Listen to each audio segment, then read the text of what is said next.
New at 6, a drug helping critically ill COVID-19 patients is now here in the valley. But as Channel 5's Christian Colon reports, supply is limited.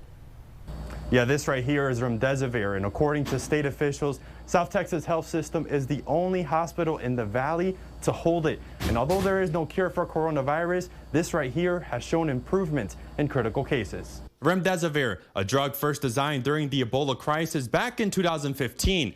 Now it's shown positive signs in treating some COVID-19 patients, specifically accelerating the recovery time for patients with advanced cases of the virus. Should make people feel better and get off respirators faster than not using it. And that will be a big help to the system in terms of using ventilators, getting people out of the hospital, recovery faster. The federal government sent Texas 30 cases of remdesivir, which is enough to treat 120 patients. According to a list from the State Health Department, South Texas Health System is the only hospital system in the valley to get the drug. But Sarmiento says they only have 45 vials. After calculating the doses, he says that's enough for only 3 patients. We feel privileged. So to have a medication that we can offer to our sickest of our patients that might improve their outcome is always a blessing.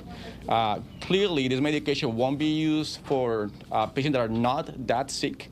We have criteria to use, patients that are mainly in mechanical ventilation or getting close to it. When it comes to usage, Sarmiento says patients must meet federal guidelines to qualify. He says the hospital staff must really think about those 3 patients because of the limit in medication. He adds they have dealt with several deaths and positive coronavirus patients who could have benefited from remdesivir. We need to monitor closely liver dysfunction or liver toxicity, and as well as immediate reactions to the medication like hypotension, flushing, sort of allergies to it. But in the trials, these reactions were actually in the low side.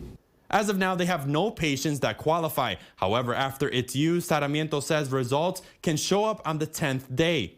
Whether it helps the patient recover or it doesn't, those results will be reported to the FDA and the pharmaceutical company.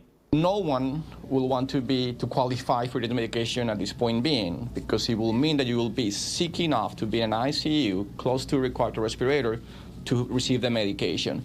So the best treatment for this disease is to never get it.